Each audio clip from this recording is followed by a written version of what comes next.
Right, I think we should kick off.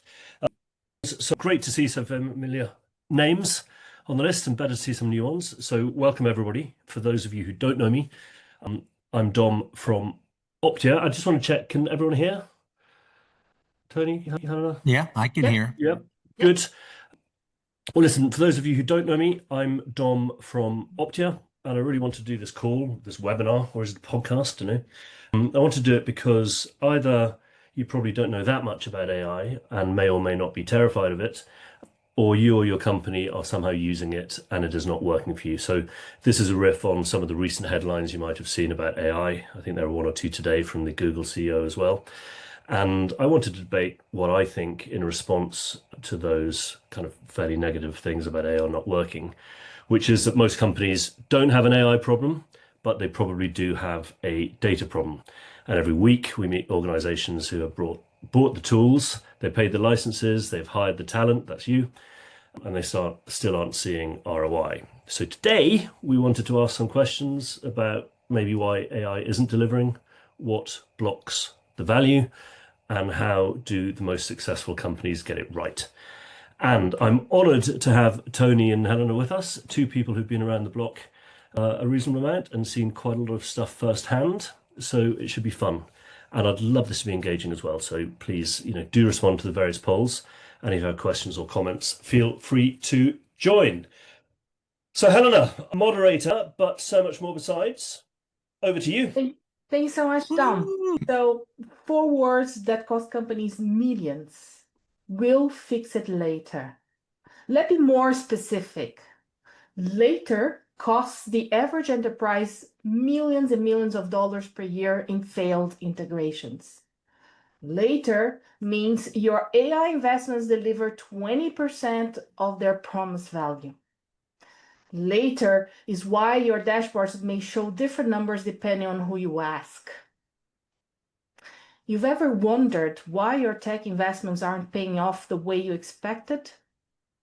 This conversation is going to change a lot.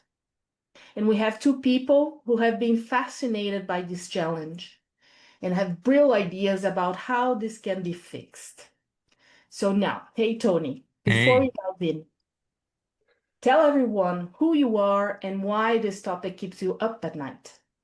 So you have put my little moniker up there, the Geek Whisperer. This was bestowed upon me a while back because way back in the far earlier days, before we were even into things like next best action, much less AI, there's always been this sort of tension between the data that serves marketing automation and digital marketing in general, the quality of that data, and then the output as well. So as you can see, I have been in this business since before there was a Netscape, for any one of you who want to go back and Google that. I've been involved in e-com. I've been involved in the tie between digital and in-life retail, CRM and CX. I've worked with Helena in CPG as well as CPG organizations in hobby industry and both the fashion and luxury verticals. But the consistencies across all of these industries remains the same.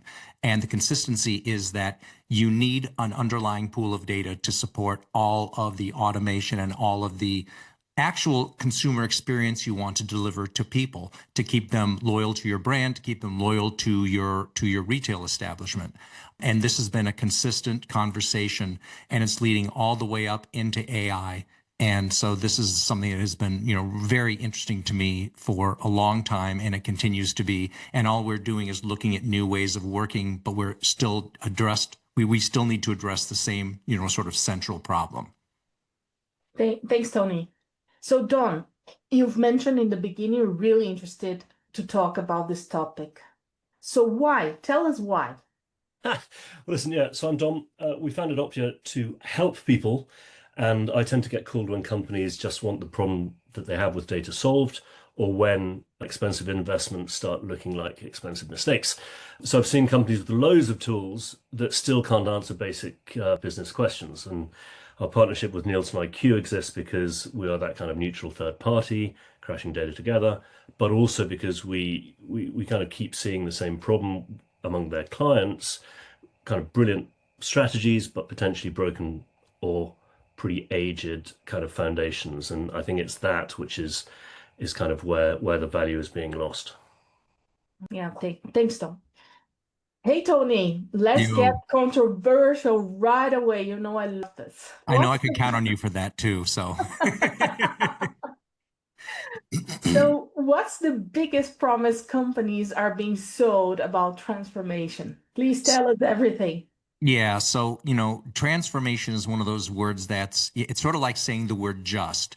People say, well, if we could just do this, yeah, but just conceals a lot of complexity, right? And transformation is one of those things that conceals a lot of complexity as well, because at the end of the day, transformation is addressed as a software upgrade or a software platform shift issue when it is in fact a people issue and a ways of working issue.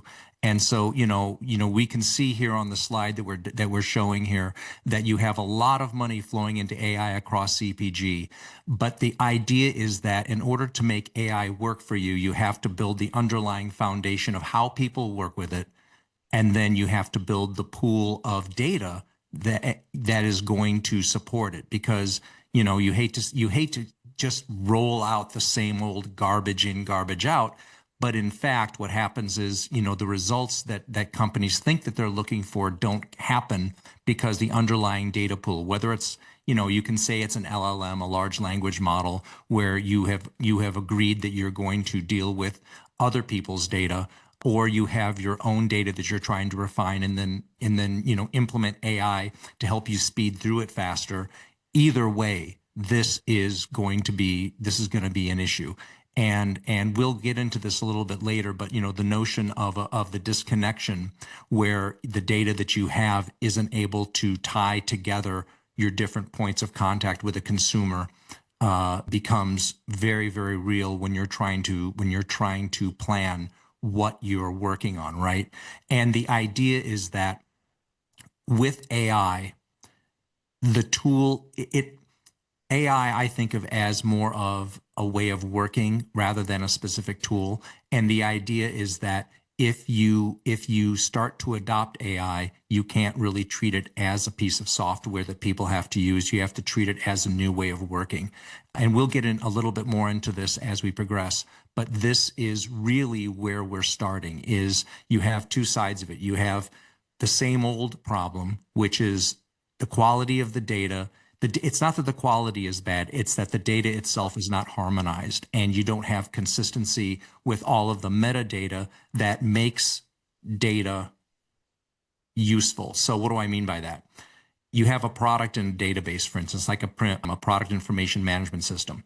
Historically, PIMs were always backward, were always behind. The consumer never saw that information. This was information that companies used to service their B2B clients. How many boxes fit on a pallet, stuff like that, right? As PIM became something that was providing consumer data that feeds into what consumers see, you would have a straight line from the PIM to the website. So that PIM became much more important as being the one source of truth, right? So with AI on top of that, you need to have a layer of metadata that says, here's how this particular product relates to other products and experiences that a consumer has, so that when AI goes in to try to make sense of what you have, it understands not just this is a bottle of shampoo, it is this high, it costs this much, but the context of what this shampoo is supposed to deliver and what it does for people, so that when a consumer asks a question, and it's a very open-ended question, I have dry hair, what should I do? Something like that. AI understands how to tie together not just an answer like a search engine, but an actual solution. And then the further promise of AI would be to, bottom line is, I think you have to have this layer of this metadata layer to help make your data even more useful. And this puts more onus on the company that's implementing AI, because then that's how you make AI really sing for your organization. Yeah, I love it. I love you mentioned it's about the not only the platform but the ways of working, stroke processes, and people, right? So great. So before we go deeper, I'd like to ask the audience where your organization stands with AI today on the poll that shows up in the screen. This is an important, I think this is an important question, because I think what happens is it really helps people sort of put into context where they are relative to everybody else.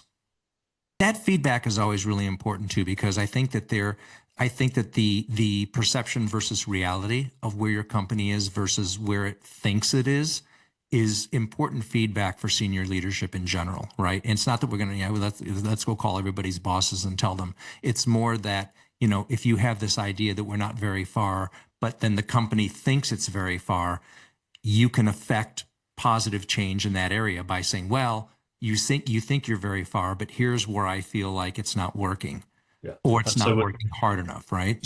So we're seeing, the majority of people are saying they're running small pilots or proof of concept. Yeah. A few kind of just exploring. Two who very confidently are saying that they're scaling across the team. So it's a bit of a mix, but as I suspected, it's kind of more around, just beginning to kind of start doing things. So Yeah. really interesting. Thank you for that, guys. Yeah, undeniably, this thing is coming very fast. We can see that based on some of the answers. So, okay, before Tony and Dom start talking about solutions, we need to get real about what's actually broken. So, first reason, data is AI ready. Tony, everyone's rushing to implement AI. Are they, first of all? And what's actually happening when they do? Well, the organizations that both I've worked for and worked with, there's a lot of talk about rushing to implement AI. And some companies have really started to, try to embed it in some of their functions. Most recently at Philip Morris, where I was, the company took what I thought was actually a quite enlightened approach, which was not to implement AI as here's a new piece of software you need to use, but more as a way of working in a couple of key areas of everyday life, so that the people who would start to apply AI to the business were seeing ways that it worked great and ways that it wasn't quite working. And I think what it helps to do is it helps to build sort of a bottom-up empowerment of, for my function, and we'll get into teams and silos in a little bit, but for my function, here's how AI is working really well, and here's where I feel like it needs to work better. But you can see here on the slide, you have a lot of problems that are really, across the board relevant to whenever a new platform or a new way of working comes in. And you have a couple that are actually unique to AI, right?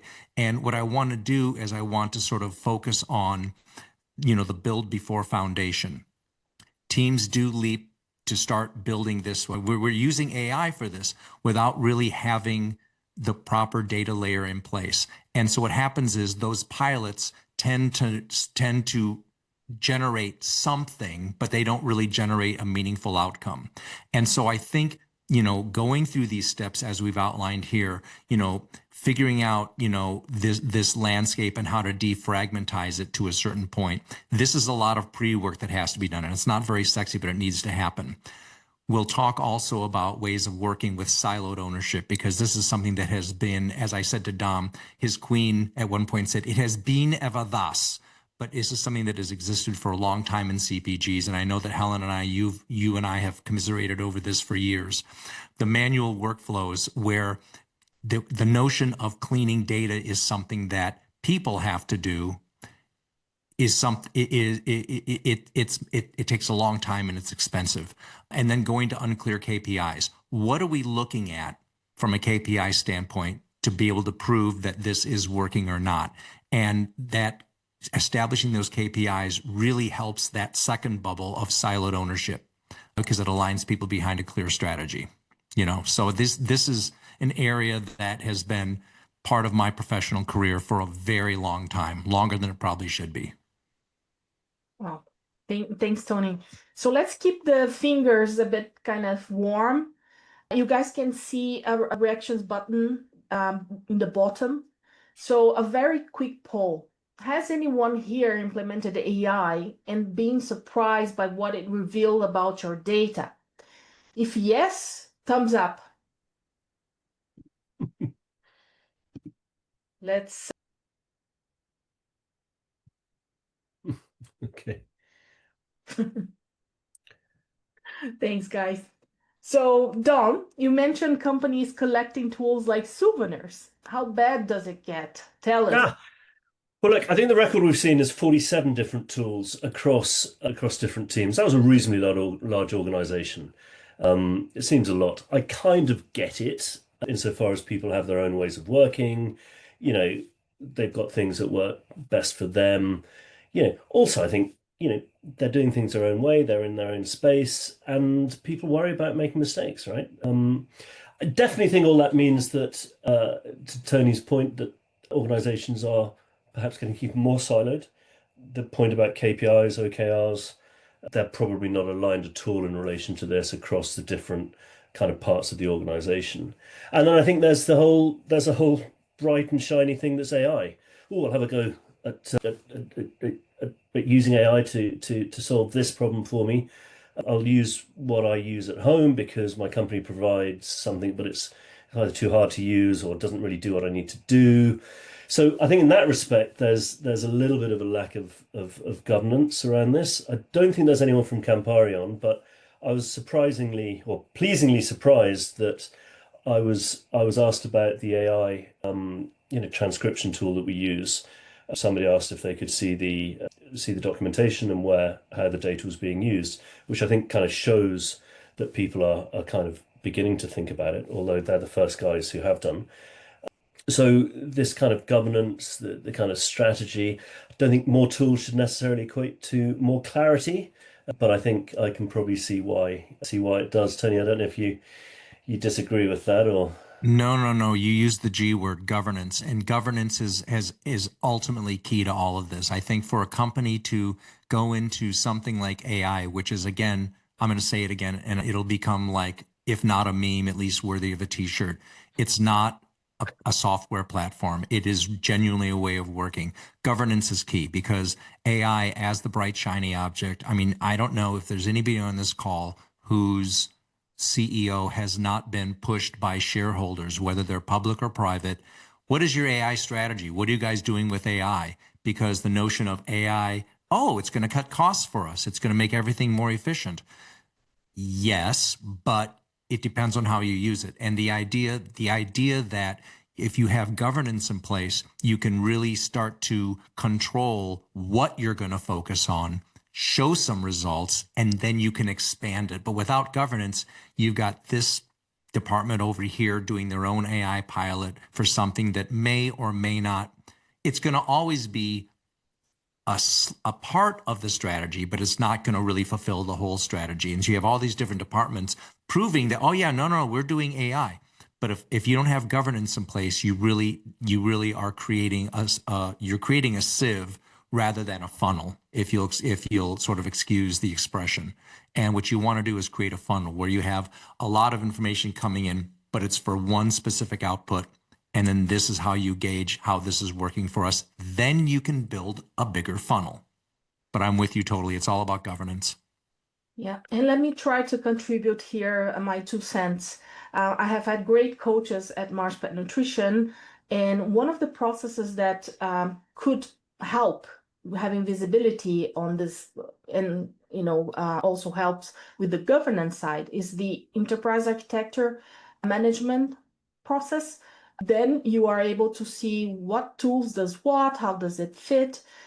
I see now the importance of governance for sure. Yeah, and what you're saying is exactly right because, we have this conversation thus far has been at a different level than at the IT level. And at the end of the day, the IT group has to be a part of this.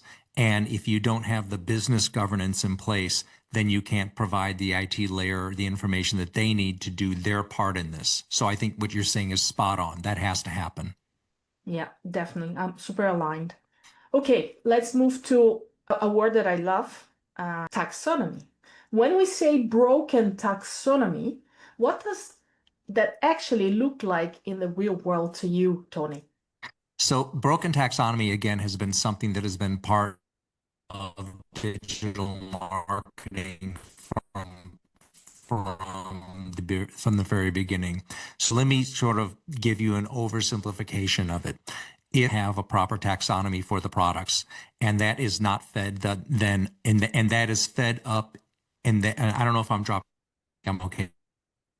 If that is fed up into the retail, then you can see a consumer that has purchased a product, and then you know which consumers are attracted by which products, right? If that taxonomy is not set properly, if you don't have that consistent layer of data at the most basic level, and in CPG it's a product level, but it could be other types of data across different industries. But if that's not there, then you lose that link.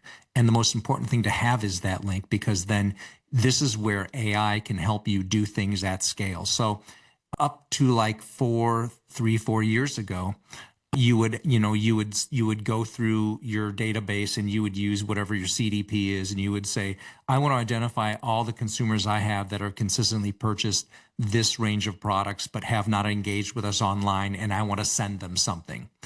Well, with AI, you instruct AI to, as soon as somebody who has fit these criteria has bought something, I want you to send them something. But then AI down the line says, I'm going to do this by myself. I don't even need you to do this. I can figure that out.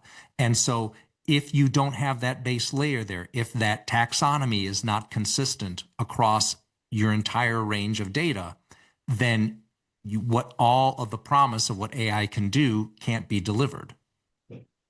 Yeah, I'm with you, totally with you. So going back to you, Tony, let's talk about team misalignment. This one really breaks my heart because I see brilliant teams working against each other, and if they don't even realize it. What's actually happening, Tony? So, again, observations I've had over the years I've been doing this is that it ends up being an automotive reference. If you excuse me, you have a lot of work happening in the engine, which is where the teams are. But if they're not working as a coordinated whole, you're just burning a lot of fuel, and you're not delivering torque to the tires with that actually touching the pavement, and you're not moving the vehicle forward with a level of efficiency and speed that you can. It's as simple as that. And what happens with a bright, shiny object like AI is that people get excited about it and they want to do their own thing. And everybody wants to sort of stand out as having, oh, we're using AI for this and this and this. But the reality is they're not moving the corporate agenda forward. And this is where silos come in. And this is where having that clear strategy, if you have a clear strategy on what you want to do as a corporation on the top level, which most companies have, right? Most companies are pretty clear about what they want to accomplish.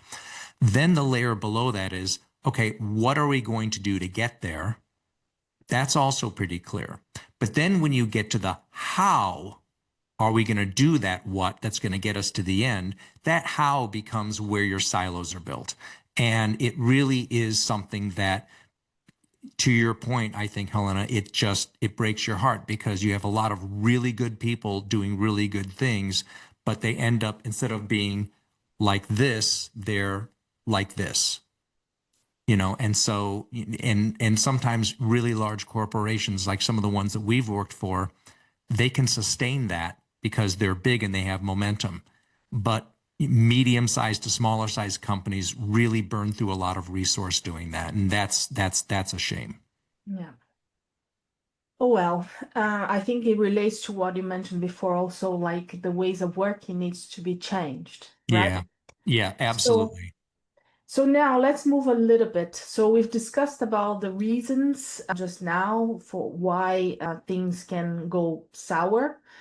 So Dom, what are your views on investment versus risk that companies should take into account based on your experience?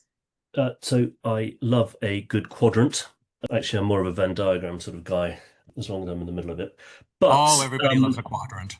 Yeah, well, look, good old McKinsey. You can see how the C-suite would embark on a demented quest for AI if McKinsey is telling them that there's going to be amazing upside. I guess the reason that the bottom left of this quadrant is so popular is basically a consequence of all the four things that we've just discussed. So the dirty data, the broken taxonomy, the all the proliferation of tools, lack of strategy governance, misaligned teams, that sort of thing. I think, the top and bottom of this is, if to get to the green bit, the top right, your data needs to be sorted out. None of this is going to work if you don't get the plumbing right.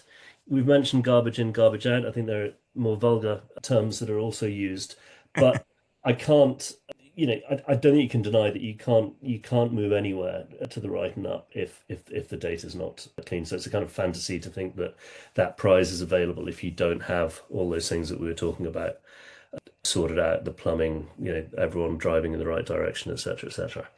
You can't disagree with that, surely. Yeah, yeah, totally.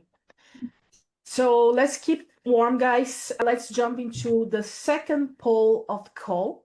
Which part of your data foundation is really blocking AI from scaling? Let's go. Oh, and I need to sort the. Okay, Yeah. I need to sort this out, don't I? Get Right, on it, launch, Tom. Get on it. There you go. launch. Have you got it? Yes. Yeah. Yes.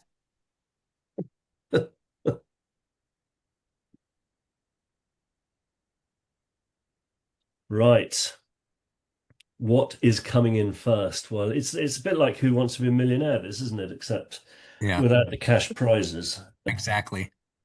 But into the lead goes data living in silos. We've got a strong response coming from I'm not sure where to start.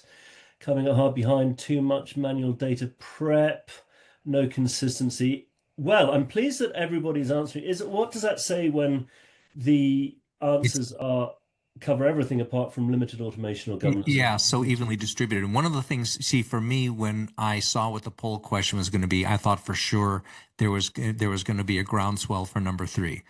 So it's interesting that it's relatively evenly distributed. We're not sure where to start, I think is also something that many companies, people are facing. They may or may not want to publicly go out there, right? But I think it's something that we all need to be mindful of is that I don't think okay. there's any shame in that either, by the way. No, not at all. No, I'm with you. As a matter of fact, I think that is a healthy answer. Where do I get going? You know, okay, where do I buy an AI? Okay, so, and it's not that people are stupid. People get what AI are. Everybody on this call gets what AI is, and they have an idea from all the reading and all the press of what it can do.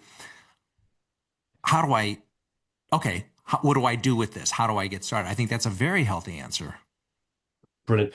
Well, listen, this is brilliant. We've got a live question. I'm very grateful to Mr. Derek Palmer from Atlanta, Georgia, I think. Can you see that question, Tony? Circling back to an earlier topic, it seems that optimizing metadata with embedded contextual information is an initial step in transitioning from an SEO focus to a geo focus. Is this accurate? Would there be any instances where the receiving entity would block content due to these changes in the associated metadata? Complex question. I'll jump to it now, just because I know Derek, you've got to shoot off at some point. So, do we want to Yeah. have a stab at that? So yeah, so first of all, welcome my fellow Yank. I think that you have a situation where blocking is we're not there yet. And where we are right now is over inclusion rather than exclusion. So, so I think thinking in terms of a metadata layer that is happening that sits above the regular product information layer is something that we all have to strive for, that companies need to strive for. And then the blocking part, I think, is going to be a business rules question that will come up in a little bit. And the analogy or the analog for this is really with search, where any at one point anybody could buy a search term to block somebody else, and then this was deemed as being non-competitive, so those rules were changed. Killer, I have gigabit internet here, except for like right now, which I'm like, what? So I don't know if you got any of that, but I tell you what, let's keep going, and I'm happy to respond to the question one on one Yeah, and put it out there for everybody. Sorry about that. right. Perfect. Let's go That's all back right. on track. We're halfway Okay. through, so this is a good time to get to the next phase, I think. Yeah. So we've diagnosed the disease. Now let's talk about the cure. What actually makes investments pay off? So this is going to be a quick fire alternating between Tony and Don. So let's talk first about the connected identity. Tony, why is identity the unlock aha moment? As we were saying earlier, you have to have data that connects a person to an action, to an outcome, and then what you want that next action to be. And so if you break that and then it starts with the base data layer of a product, the base data layer of some other sort of action, some other sort of objective that you want to accomplish. But then you need to be able to tie that objective or that product to a person. And then you have to be able to tie actions to that individual so that you then know, here's what this person's done. Here's what I've asked them to do that they haven't done. And here's what I want them to do next, you know? And this sounds very Oh, to be like, control freaks. And we don't want to be control freaks. But hear me out on this one. If you have this information, rather than trying to hit a bullet with a bullet, what you can do is you can safely enlarge the bullseye you're trying to hit to include more people, not just the ones that would be directly in the middle, but the ones who are on the periphery of the middle, who may or may not follow through on what you want them to do, but they will refer it to someone else, which further expands your bullseye. So I think that's a sort of a healthy way of looking at it, you know? yeah, love it. Especially you're mentioning your CRM experience. Love it. So let's jump to unified product data. Hey, Dom, why is product data the engine? Uh, well, they say there's no such thing as a stupid question. That's a terrible question. Also, Thank, thank. also is data not the fuel rather than the engine to come back You know, to? the last time I said that to Helena, she punched me in the nose. I just want you Yeah. to be All right. ready. Well, Okay, yeah. we've got distance. We've got distance. Look, I mean, I don't know. I have to say this, don't I? But I mean, data effectively powers everything, or it should power everything, right? It has to be used. It has to be trusted, and it's fundamental. Now, the good news is that there's truckloads of data flying around now, which is available. But look, it's what fuels everything, right? And I think we're fed up of hearing that it's the new oil and all the rest of it. But it is just fundamental. So harnessing it is the basis for everything, no doubt about it. Yeah, absolutely. So let's jump into meaningful automation now. Tony, where should AI actually be used? Tell us, please. Uh, Today versus tomorrow is the answer to your question. So today, AI should be used to help automate and simplify some of the basic but onerous and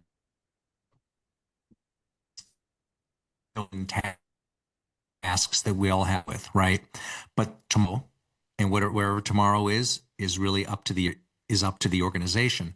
But tomorrow, AI should be used to take the information that exists and then to effect actions on behalf of the brand manager, on behalf of the director of CX, on behalf of any leadership or the middle leadership of. Have you guys lost me again, or am I here? No, it's just breaking a Good. bit. Okay. Sorry about that. I can just, I can see it. You have this middle layer of management, and where AI should go is for AI to know, okay, this person has done. There's five things this person should do. Those five things are determined by AI based on the models that they're pulling from. This person has done one, two, and four. So am I in a position to get them to try to do three and five, or should I just take one, two, and four and collect other cohorts in that area and put them into a new cohort? And then the brand manager the CX, the cohort, here's where they sit, and what do you want to do with this? And so this is where AI should be, is in making these decisions on our behalf. We're technologically, we're there, but functionally, we're a long way away. Yep, makes sense, totally sense. So, Dom, now strategic alignment. What happens when teams finally get aligned? Oh, well, magic happens when teams finally get aligned, I think. Cures for cancer. I mean, I don't know. Everyone has access to a single verifiable source of truth, I suppose. Outcomes become far more predictable for organizations. The descriptive, predictive, prescriptive all starts kind of becoming more powerful. I think some of the investments that we've been talking about come back to life. Everyone is moving in the same direction. Now, I think in monetary terms, we talk about 1% additional growth because we are ridiculously conservative. McKinsey, our friends at McKinsey, say 20%, and that was a couple of years ago. I would suggest the monetary kind of upside is somewhere in the middle. Whichever way, it's a meaningful number, right? So I think it's both in terms of how an organization is moving forward together, but also the value, the kind of monetary value that it provides as well. Yeah, definitely.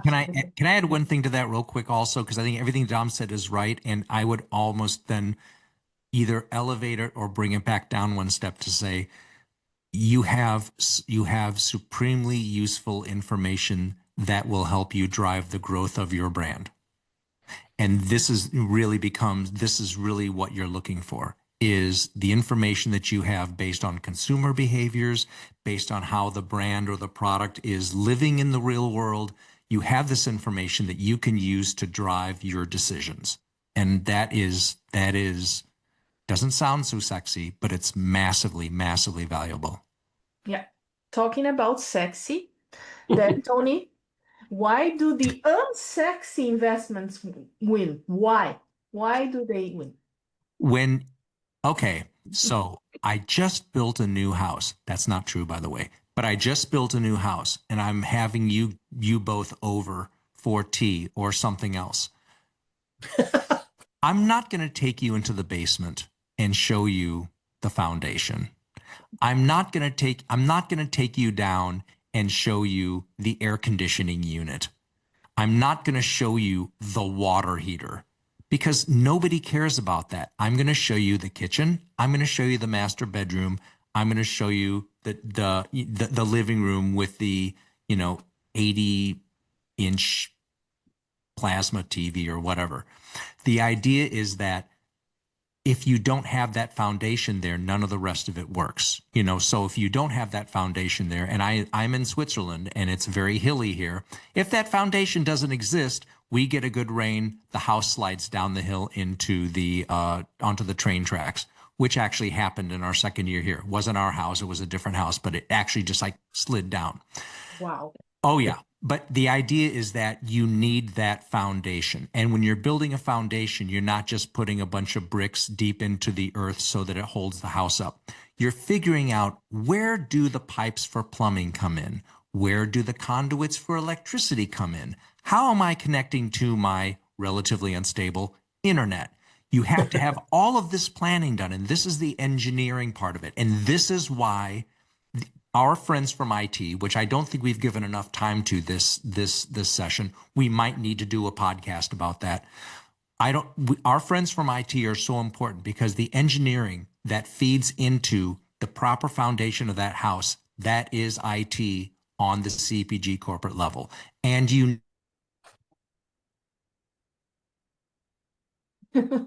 we need some IT people to fix this internet. How can I move this information freely without voila. No, but we do. We love them. We do. And we have to love them. And I say we like I'm a marketing person, but we have to love them.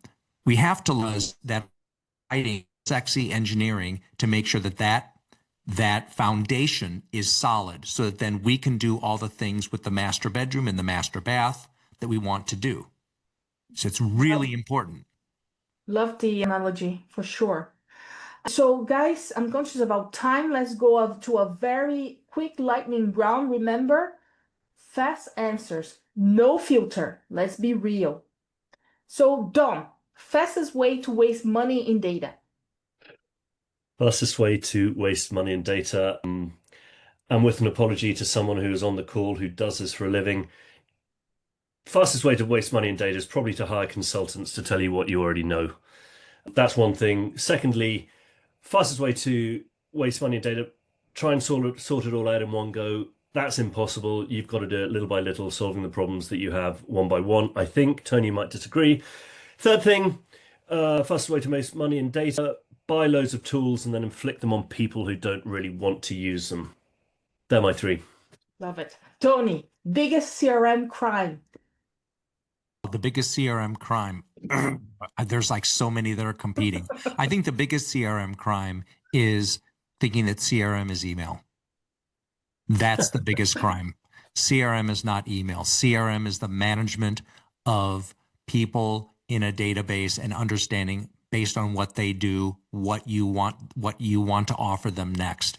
And it doesn't matter about the channel. And so for me, when I say CRM, people think, oh, could be Salesforce, could be MailChimp. I'm like, no, it's the combination of a CDP, which enables you to go through the data and figure out, who's what, where, when, and why. And then the tool to propagate the media. Love it. Dom, what do CEOs misunderstand about AI, in your view? What do CEOs misunderstand about AI? Look, at the risk of overgeneralizing, because there are some very technical CEOs out there, but I think as a general rule, CEOs hear all this stuff. They think that AI is a silver bullet that will solve everything. It will increase top line revenue. It will increase margin. It will reduce cost. So I think they think it's kind of the holy grail. I don't think they've got really any idea of how it actually works or how it needs to be deployed. But yeah, that's what I'm seeing, and I'm interested to hear if people disagree or not. Thank you. Tony, most underrated investment. The data layer. The data layer is the most underrated investment because it is the least sexy thing. And if you look at it from a human standpoint, as in I need to do this physically, I need to manually do this, it's a job. But it is where if you solve that, you will enable and unlock so much value for the organization. It's not even funny. And the other thing with data is we talked about it, and Dom sort of touched on this earlier, which I think is right. Data is being the new oil. I would almost adjust that to say it's not the new oil, because oil can't, once you use it, it's done. With data, the more you use, the more you create, and then the more you have to use, which means you need to be very disciplined about how you're using it and how you're recollecting it. Again, to Dom's earlier point, you can get, collecting data is easy, not a big deal. How you set it up to be useful is a very big deal. And so I really think that is something that I would focus on. Brilliant. It's the oil that multiplies by itself. I know. Wouldn't it be cool if you could run cars on data? I mean, like, honestly, you would just the more you drive, the farther you could go. But that's literally what data is, right? Great idea, Tony. Yeah, I'll get right on that. Let's do it. So, Dom, finally, ROI, return on investment, in one sentence. Well, following on from all this wonderful stuff, I'd have to say it's sort your data out, isn't it, really? By the way, even if you're not using AI, sort your data out. Right. There's too much of it around for you to get wrong. And if you want, I'm going to dig into that kind of analogy of kind of the fuel that keeps on giving. The more you have, the more you need to have that semantic layer, that data layer sorted out so that you can build on it and you can really start doing some cool stuff. Cool. Thank you so much. So that brings us, guys, to the end, but would like to give the opportunity to you guys to ask questions. So let's jump right away into the Q&A. So yeah, let's see what's coming up. And feel free to use the chat Q&A button at the bottom of the screen. There we go. Oh, we've got incredible questions coming in already, guys. Should we jump right into the first one? Yeah, let's do it. And please help us here if you see other questions.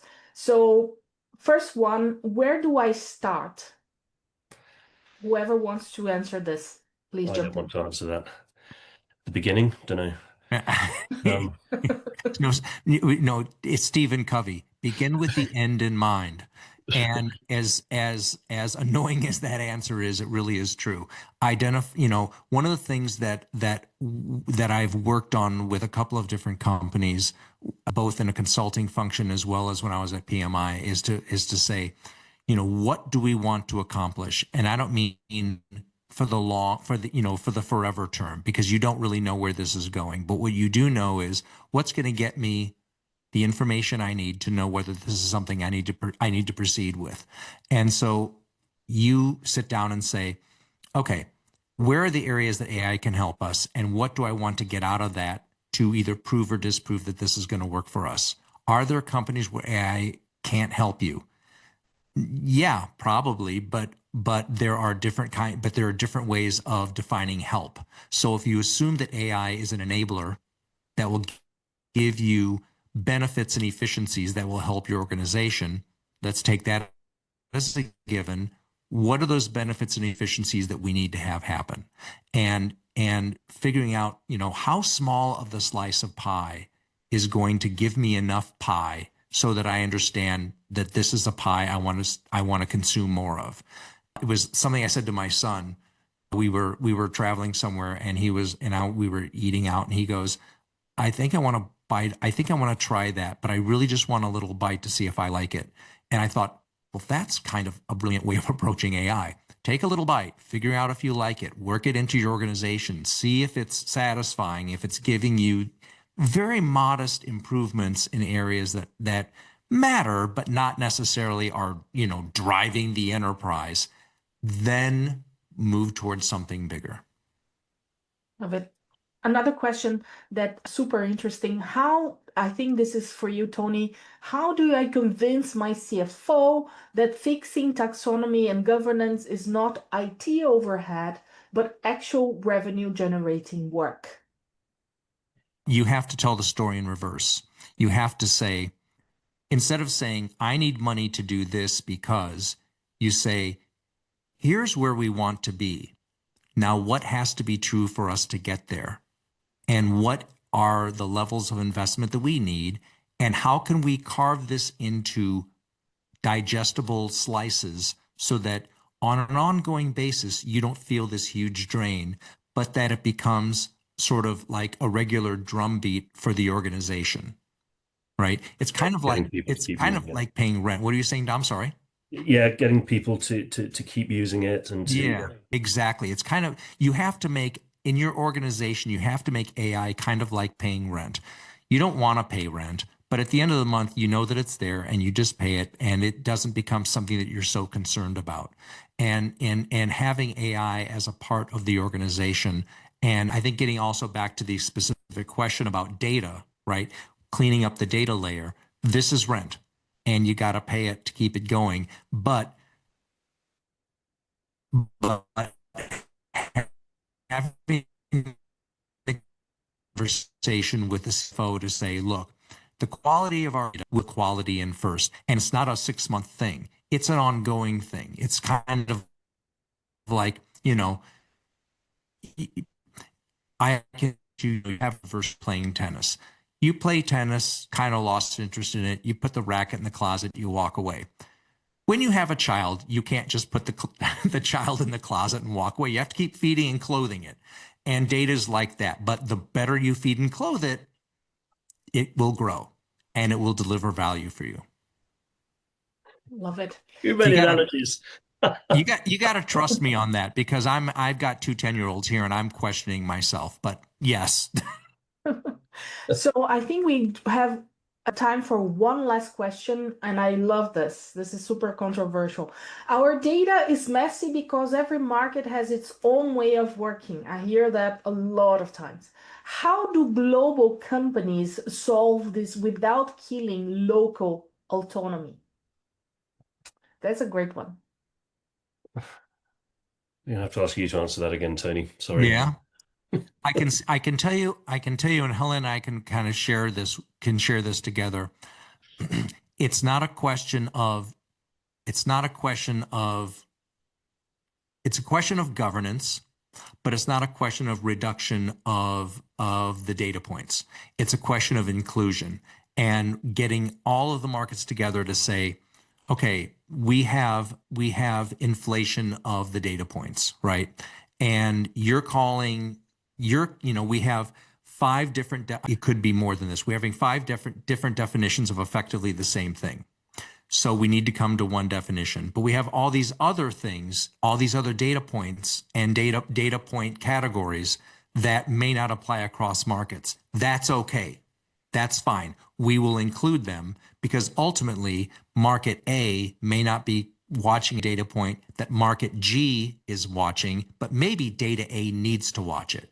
And so if we're including that, but we're keeping it consistent, that's the key. So rather than limiting the number of data points, you have governance on the shared ones, and then you enable the additional ones per market, and then you encourage the other markets to say, hey, pay attention to this. Does this make sense for you? Is this something you care about?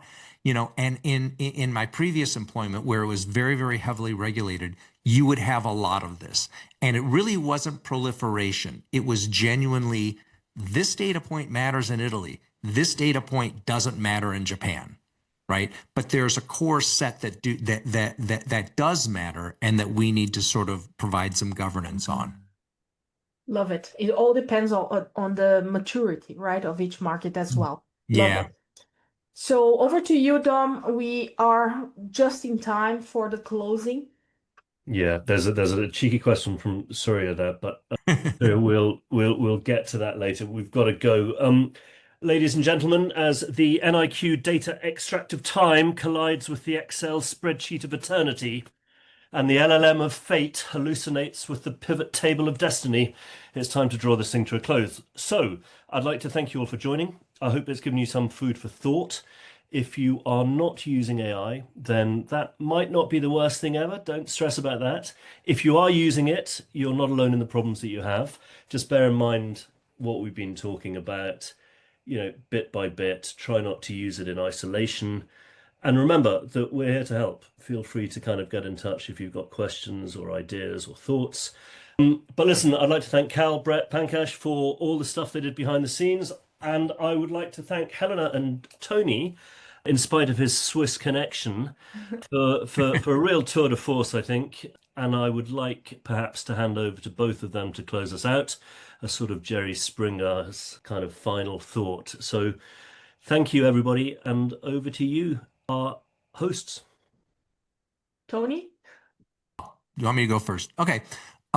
I think that what we need to focus on, as we said from the very beginning, is that no matter how you want to implement AI in your organization and whatever way it works, it's going to work to serve your purposes. You need a solid data layer. And it is something that has been the case for a long time. But now is almost one of the best times for you to take a look at that, because the promise of AI can only really be unlocked across any organization with a solid data layer. And until you have that, you're just using ChatGPT and crossing your fingers. Thank you so much, Tony. So, guys, if you have any questions or thoughts, please connect with us via the QR codes for LinkedIn. And thank you so much for being here. Now go and fix your foundation. Thank you. Thank you guys very much. Bye. Helena, thank you. Thanks, Tony. Thanks, Tony. Thanks, Tom.